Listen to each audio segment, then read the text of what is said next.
ये प्रेम कहानी उस वक्त की है जब अलाउद्दीन खिलजी पूरे भारत पर राज कर रहा था और भारत के मंदिरों को तोड़ रहा था।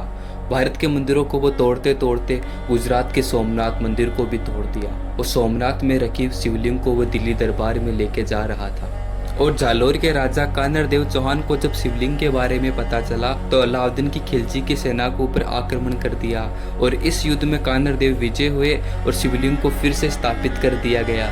और इस हार को अलाउद्दीन खिलजी बर्दाश्त ना कर सका और जालोर के राजा कानर देव और उनके सपुत्र वीराम देव को दिल्ली संतलन में बुलाया गया।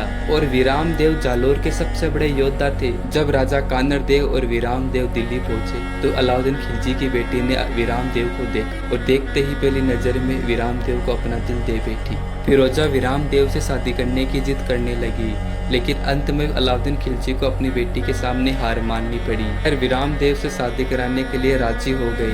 अपनी बेटी की शादी का प्रस्ताव राजा कानर देव के पास भेजा, लेकिन राजा कानर देव ने बिना देर किए उसे ठुकरा दिया और यह बात सुनकर अलाउद्दीन खिलजी आग बबूला हो गया और राजा कानर देव के खिलाफ खिलजी रणनीति तैयार करने लग जाता है। अपनी बेटी की मोहब्बत को ठुकराने के बाद अलाउद्दीन खिलजी कुछ दिनों बाद जालोर पर आक्रमण करने के लिए अपने सेनापति निहार मलिक को अपनी सेना के साथ भेजता है और कानर देव की राजपूत सेनाओं के पराक्रम के आगे कोई टिक न सका और अलाउद्दीन खिलजी का सेनापति निहार मलिक मारा गया। 2 बार परास्त होने के बाद अलाउद्दीन खिलजी ने विशाल सेना के साथ जालोर पर आक्रमण कर दिया और ये युद्ध कई महीनों तक चला और जालोर को चारों ओर से घेर लिया गया। हजारों राजपूत आखिरी सांस तक लड़ते रहे और इस युद्ध में खिलजी के 50 योद्धाओं को कानर देव ने मार गिराया और खुद वीर गति को प्राप्त हुए। राजा कानर देव की मृत्यु के बाद युद्ध का पूरा भार वीराम देव और उनके भाई मालदेव पर आ गया और यह युद्ध 3 दिन तक और चला। और इस युद्ध में माना जाता है कि वीराम देव ने 40 तलवारें तोड़ी थी, यानी कितने योद्धाओं को मारा होगा।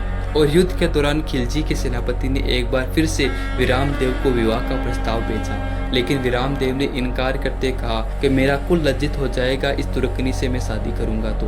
और कहते हैं कि जिस प्रकार सूरज पश्चिम से नहीं उग सकता उसी प्रकार इस लड़की से मैं विवाह नहीं कर सकता। और रणभूमि में लड़ते लड़ते अपने पिता की तरह वीर गति को प्राप्त हुए, लेकिन अपने सिद्धांतों का समझौता कभी भी नहीं किया।